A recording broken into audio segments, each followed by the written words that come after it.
Welcome dear students. आज हम class 7th का एनवायरनमेंट चैप्टर स्टार्ट करने जा रहे हैं और आपको ये चैप्टर बहुत ही अच्छे से समझ में आएगा। जो भी न्यू स्टूडेंट्स जिन्होंने 7th क्लास में एंट्री ली है, जो भी एनसीईआरटी या फिर एचबीएससी के माध्यम से पढ़ रहे हैं, उनके लिए ये बहुत ही वीडियो हेल्पफुल रहने वाली है, इसलिए बने रहिए आप हमारे साथ। इसमें आप क्या क्या जान पाएंगे, जैसे कि व्हाट इज़ एन इकोसिस्टम। ये बड़ा ही क्वेश्चन रहता है माइंड में कि भाई इकोसिस्टम क्या है हमारा, what do you mean by natural environment, which are the major components of the environment. ये अच्छे क्वेश्चंस हैं जो इस लेसन से निकल कर के आएंगे। एटमॉस्फेयर क्या है, लिथोस्फेयर क्या है, बायोस्फेयर क्या है, ये सारे के सारे क्वेश्चंस के आंसर आपको इस चैप्टर के माध्यम से मिलेंगे। ठीक है स्टूडेंट्स, तो आप बने रहें हमारे साथ। चलिए हम स्टार्ट करते हैं। After the long vacation when Ravi started going to school again. देखिए, लंबी छुट्टियों के बाद जब रवि स्कूल जा रहा था तब उसने देखा कि he noticed that the only playground next to his school was dug up. People said that a huge building with many flats will be constructed there. Ravi was almost in tears when he realized that the big playground with its soft grass, marigolds, and butterflies is gone forever. He shared his feelings with his classmates. In the assembly, the principal too sadly observed, "See how our environment is changing." देखिए, एक छोटी सी story है environment को समझने के लिए कि जब लंबी छुट्टियों के बाद रवि स्कूल जा रहा था तब उसने क्या देखा कि जिस प्लेग्राउंड में वो खेलते थे उस मैदान की तो खुदाई हो चुकी थी। तो वह एक मैदान था जहाँ पर वो खेलते थे और किसी ने वहाँ पर बताया कि भाई यहाँ पर बहुत सारे फ्लैट्स वाली बिल्डिंग बनेगी।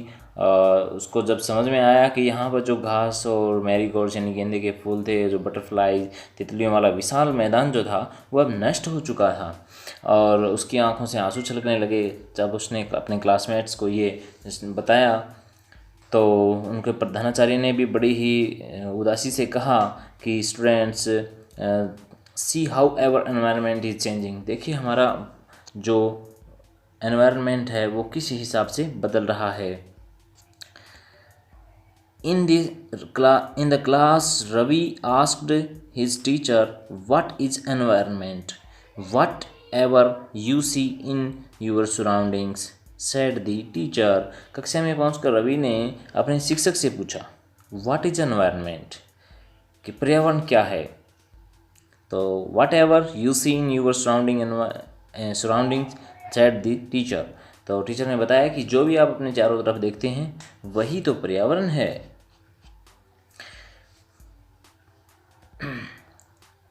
Ravi thought aloud. That means the school building, tables,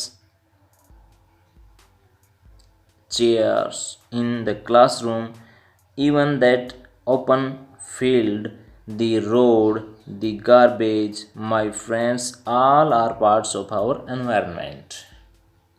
Understand students?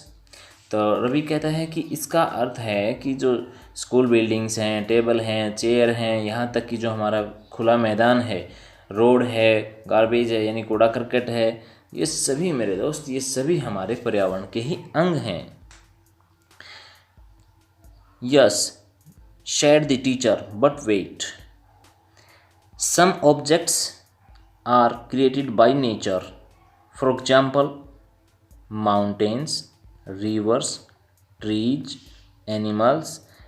Other are made by people. For example, road, car, clothes, books.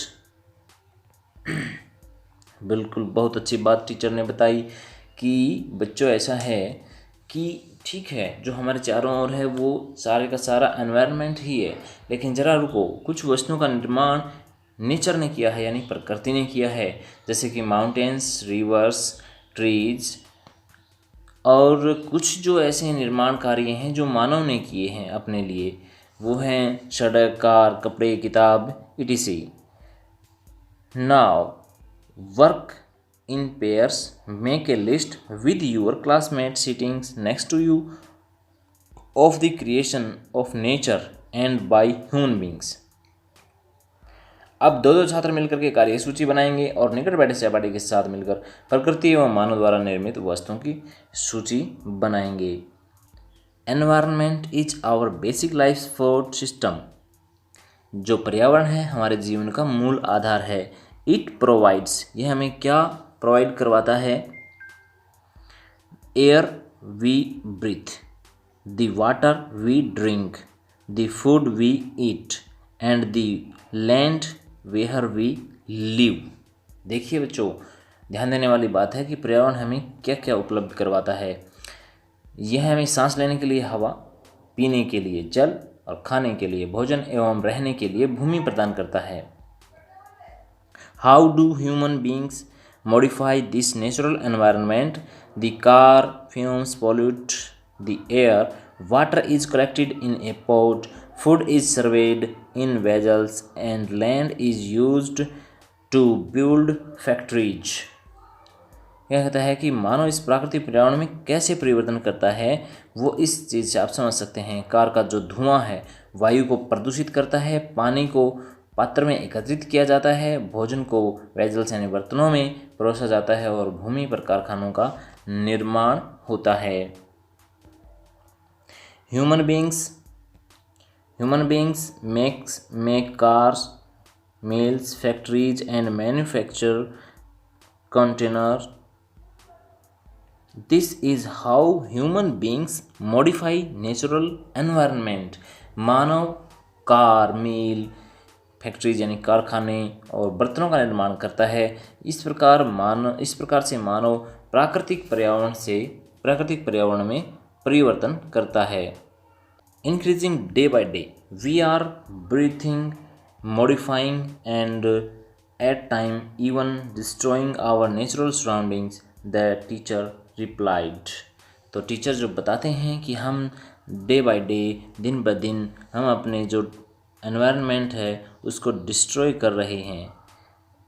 देखिए स्टूडेंट्स, अभी मैं आपको कंपोनेंट्स दिखाता हूँ, एनवायरनमेंट के जो घटक हैं उनके बारे में बताता हूँ। ये आप जो पिक्चर देख रहे हैं इसमें कंपोनेंट्स ऑफ एनवायरनमेंट, इसमें ये जो एनवायरनमेंट के घटक हैं वो दे रखे हैं। बहुत ही अच्छी पिक्चर है, आपको बिल्कुल आसानी से समझ में आएगा। स्टूडेंट्स देखिए, नेचुरल जो प्राकृतिक हैं, जो पर्यावरण के घटक हैं उसमें प्राकृतिक है फर्स्ट, ह्यूमन मेड है और ह्यूमन है। इन तीनों के द्वारा ये इनका निर्माण किया गया है।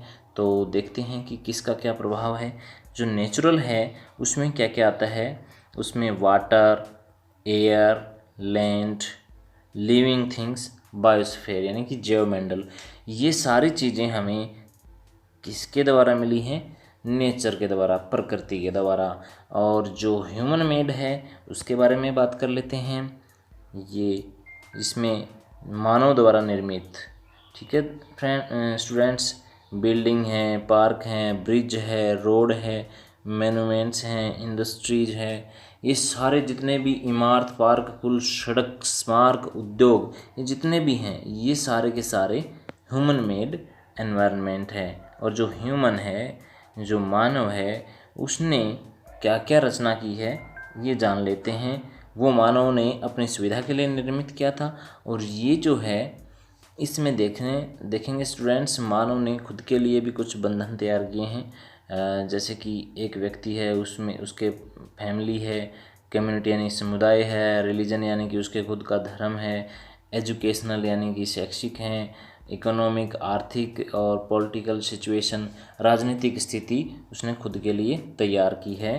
और ये सारे के सारे आप कंपोनेंट्स हैं, ये एनवायरनमेंट के घटक हैं। Biotic, the world of living organisms, plants and animals, यानी कि जो सजीव प्राणी हैं, जो संसार का हिस्सा हैं, जैसे पादप एवं एनिमल यानी कि पशु, वो सारे के सारे किस में आएंगे? बायोटिक में आएंगे। और abiotic, the world of non living elements, जिसमें आपकी लैंड। तो ये जो सजीव नहीं है, निर्जीव पदार्थों का संसार है, वो जिसमें स्थल आता है, ये एबायोटिक एनवायरनमेंट है। From the above conversation you understand that the place, people, things and nature that surround any living organisms is called environment. Students, ऊपर के जो हमने कन्वर्सेशन किया है आप समझ गए होंगे कि किसी भी जीवित प्राणी के चारों ओर पाए जाने वाले लोग, जिसमें स्थान भी है, वस्तुएं भी हैं, ये सारे के सारे क्या हैं? प्रकृति का, इसी को क्या कहते हैं? प्रकृति का पर्यावरण कहते हैं। It is combination of natural and human made phenomena, while the natural environment refers to the biotic and abiotic conditions existing on the earth। क्या कहता है कि यह प्राकृतिक एवं मानव निर्मित परिघटनाओं का मिश्रण है। नेचुरल एनवायरनमेंट, जिसमें पृथ्वी पर पाई जाने वाली बायोटिक और एबायोटिक दोनों ही परिस्थितियाँ सम्मिलित होती हैं। Human environment reveals the creations and interactions among human beings। क्या कहता है कि मानवीय पर्यावरण में मानव की जो परस्पर क्रियाएं हैं, उनकी गतिविधियां हैं एवं उनके द्वारा बनाई गई रचनाएं हैं, ये सभी की सभी सम्मिलित हैं। किसमें? ये मानव पर्यावरण में सम्मिलित हैं। नेचुरल एनवायरनमेंट, अब हम प्राकृतिक पर्यावरण के बारे में जानेंगे। ठीक है स्टूडेंट्स, नेचुरल एनवायरनमेंट जिसमें बहुत ही इंटरेस्टिंग है, जैसे कि क्या क्या आता है इसमें? Land, water, air, plants and animals comprise the natural environment. भूमि, जल, वायु, पेड़ पौधे एवं जीव जंतु मिलकर प्राकृतिक पर्यावरण बनाते हैं। You are familiar with the meaning of lithosphere, hydrosphere, atmosphere, biosphere from your previous class. Let us learn some more facts about these domains. क्या कहता है कि भाई स्थलमंडल, जलमंडल, वायुमंडल, जैवमंडल, ये सारे इनसे आप पहले ही परिचित होंगे क्योंकि पिछली क्लास में आपने पढ़ा होगा इस संबंध में। अभी और भी जानकारी, इस तथ्यों के बारे में जानकारी प्राप्त करते हैं। Lithosphere is the solid crust of और the hard top layer of the earth. क्या कहता है कि जो पृथ्वी की ठोस परपट्टी या कठोर ऊपरी परत को हम क्या कहते हैं? लिथोस्फेयर कहते हैं, यानी कि स्थलमंडल कहते हैं। It is made up of rocks and minerals and covered by A thin layer of soil. यह चट्टानों एवं खनिजों से बना होता है एवं मिट्टी की पतली परत से ये ढका होता है। It is an irregular surface with various landforms such as mountains, plateaus, plains, valleys, etc। यह पहाड़, पठार, मैदान, घाटी, इन सभी प्रकार की जो स्थलाकृतियाँ हैं, इस सब को शामिल करते हुए एक विषम धरातल है।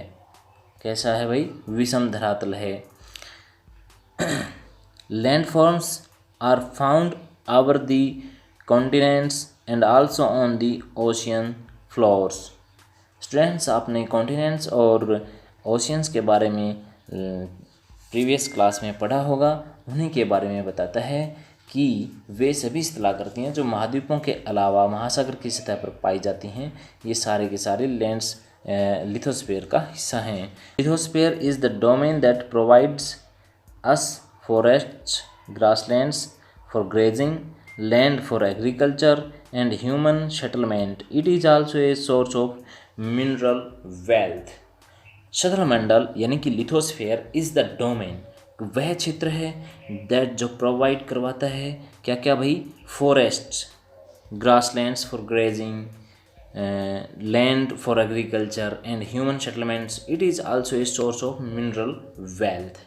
यह हमें वन, कृषि एवं मानव बस्तियों के लिए भूमि, पशुओं को चरने के लिए घास, स्थल प्रदान करता है। यह खनिज संपदा का भी एक स्रोत है। तो आप जो अपने आसपास देखते हैं वो सारा का सारा लिथोस्फीयर से संबंधित है। डोमेन्स ऑफ एनवायरनमेंट, पर्यावरण के क्षेत्र देख लेते हैं। एटमॉस्फेयर है, बायोस्फेयर है, लिथोस्फेयर है, हाइड्रोस्फेयर है। यानी कि लिथोस्फेयर सतल मंडल है, बायोस्फेयर जैवमंडल है, एटमॉस्फेयर वायुमंडल है और हाइड्रोस्फेयर जलमंडल है।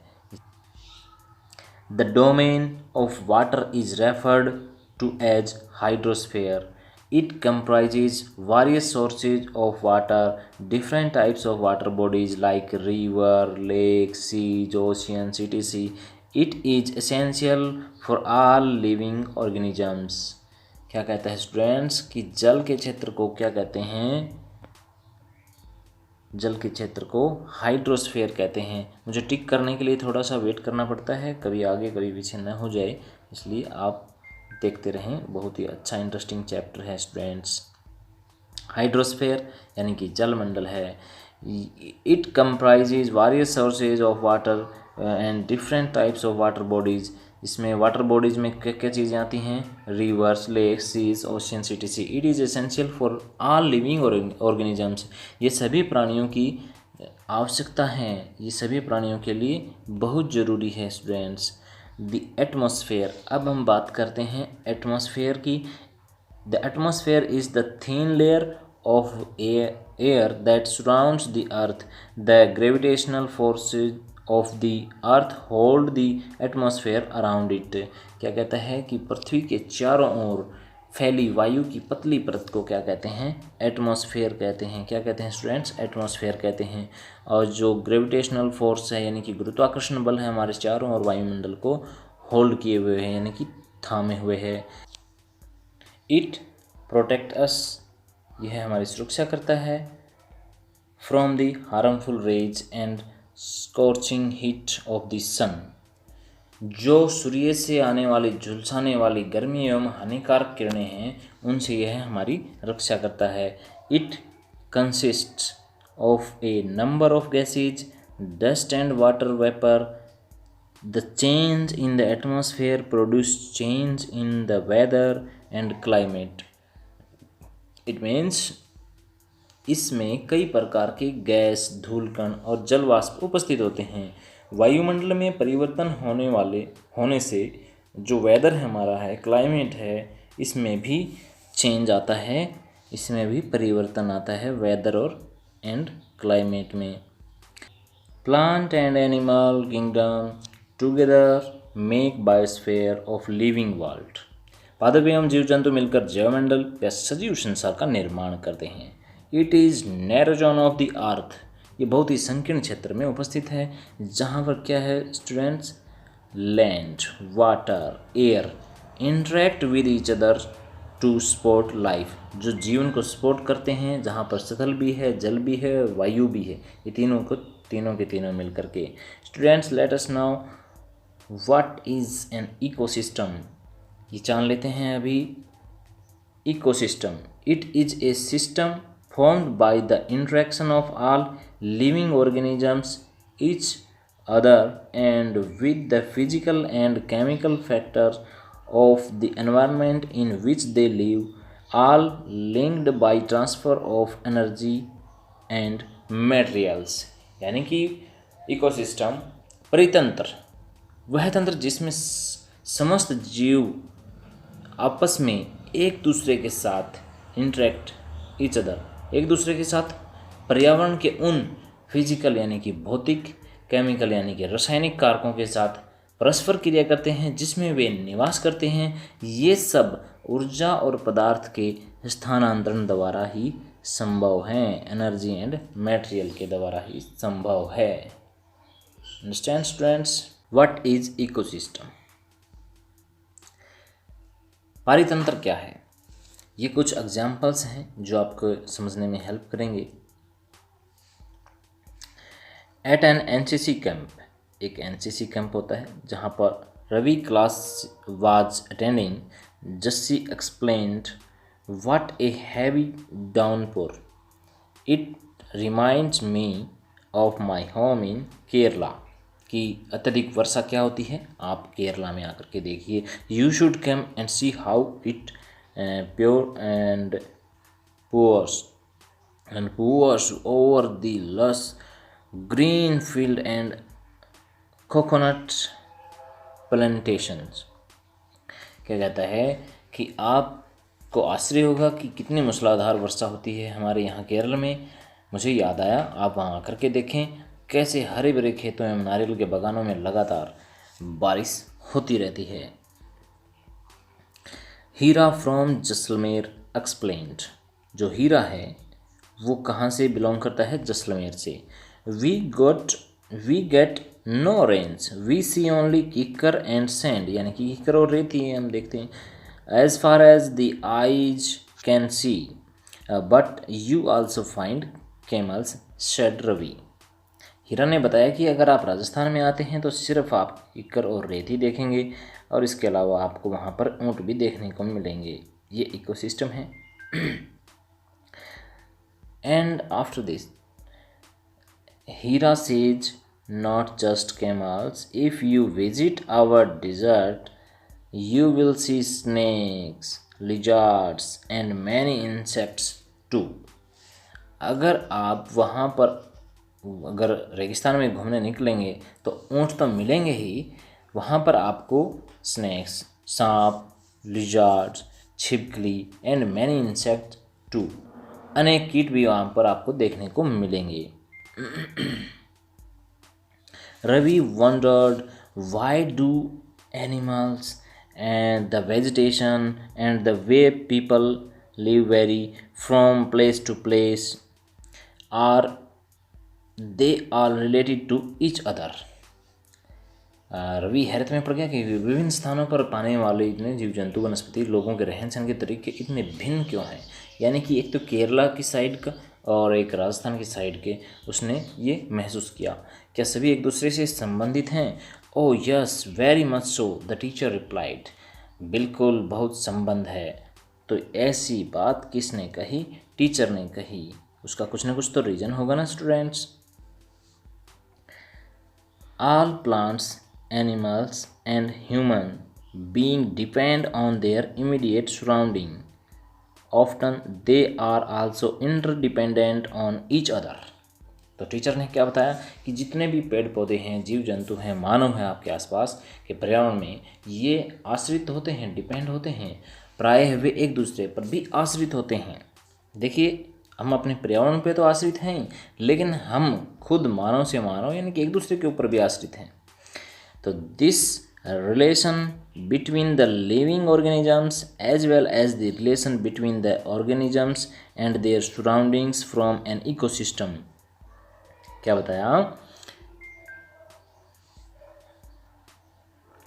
जीवधारियों का आपसी एवं अपने आसपास के पर्यावरण के बीच का जो संबंध है वही तो पारितंत्र का निर्माण करता है।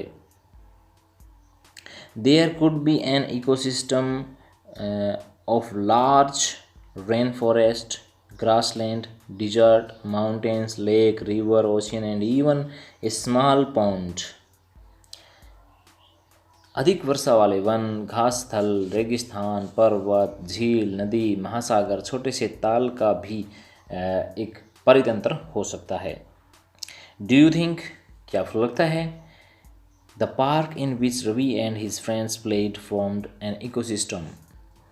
जिस पार्क में रवि और उसके मित्र खेलते थे वह भी एक पारितंत्र बनाता था। देखिए स्टूडेंट्स, जो स्टार्टिंग में हमने रवि के उस ग्राउंड की बात की थी जिसमें वो खेलते थे, जहाँ पे अनेक प्रकार के गेंदे के फूल वगैरह भी होते थे, तो उसी सिस्टम की बात अभी ये कर रहे हैं।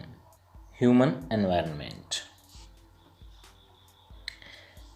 Human beings interact with the environment and modify it is according to their need। यानी कि मानव है ज़रूरत के हिसाब से पर्यावरण को परिवर्तित कर रहा है और करता रहता है, हमेशा ही करता आया है और करता ही रहेगा। अर्ली ह्यूमन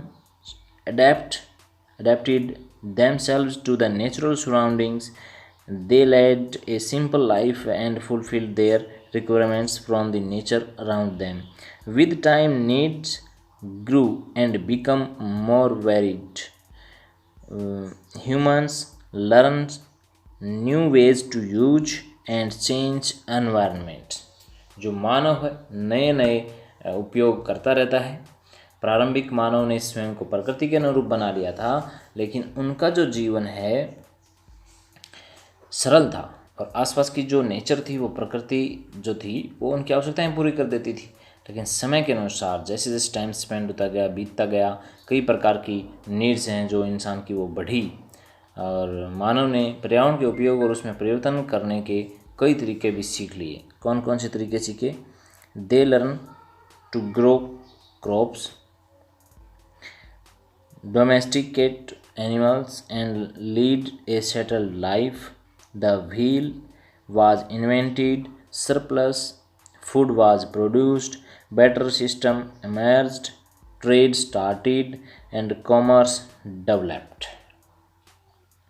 उसने भाई फसल उगाना सीख लिया, जो एनिमल्स हैं उनको पालना सीख लिया, स्थायी जीवन जीना सीख लिया और व्हील्स का इन्वेंटेड यानी कि आविष्कार किया और आवश्यकता से अधिक अन्न भी उपजाया और वस्तु विनिमय पद्धति का विकास हुआ, ट्रेड्स यानी व्यापार भी आरंभ हुआ एंड वाणिज्य का भी विकास हुआ।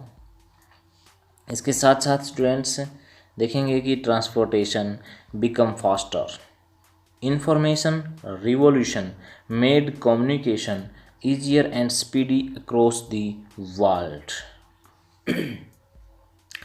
जो विकास तो किया ही उसने, उसके साथ साथ औद्योगिक क्रांति में बड़े पैमाने पर उत्पादन भी उन्होंने प्रारंभ किया और परिवर्तन जो परिवहन तेज गति से प्रारंभ हुआ। सूचना जो कम्युनिकेशन है, संचार का माध्यम, क्रांति से भी पूरे विश्व में संचार सहज और द्रुत हो गया है। तो ये भी एक माध्यम है जिससे आप ये जानकारी ले रहे हैं, ये भी संचार का ही एक माध्यम है। Have you ever thought why you love eating a choice watermelon in summer and hot roasted peanuts in winter? A perfect balance is necessary between the natural and human environments. Humans must learn to live and use their environment in a harmonious way. क्या आप जानते हैं कि आप गर्मी में रसीला तरबूज watermelon एवं सर्दी में भुनी हुई मूंगफली खाना क्यों पसंद करते हैं? जो नेचुरल है और जो ह्यूमन है, एनवायरनमेंट है, इन दोनों के बीच में एक जो बैलेंस है उसका भी होना आवश्यक है। तो ह्यूमन ने एनवायरनमेंट के साथ साथ समरसता में रहने और उसका उपयोग करना सीख लिया है।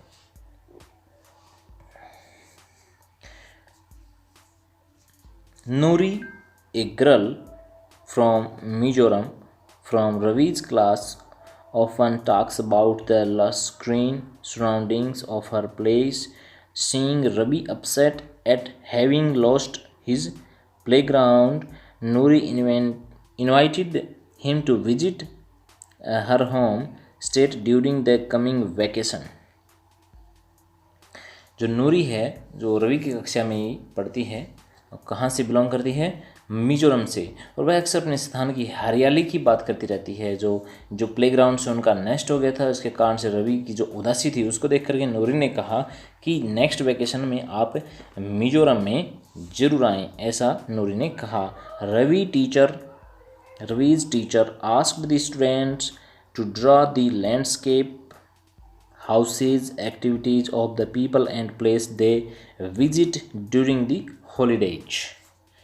तभी रवि के शिक्षक ने भी सभी बच्चों से कहा कि छुट्टियों में वे जिन स्थानों पर जाएंगे वहाँ की जो भूदृश्य हैं, जो कि लैंडस्केप्स हैं, जो कि हाउसेज हैं, घर हैं, उन लोगों के क्रियाकलापों का एक चित्र बना करके जरूर लाएं। ये चैप्टर आप बार बार अगर पढ़ेंगे तो आपको काफ़ी अच्छी हेल्प रहेगी। आप हमारे चैनल को ज़रूर सब्सक्राइब कर लें, क्योंकि हम आगे नेक्स्ट 6वीं से लेकर 10वीं कक्षा तक के हिंदी माध्यम के स्टूडेंट्स के लिए भी ये सुविधा लेकर के आ रहे हैं।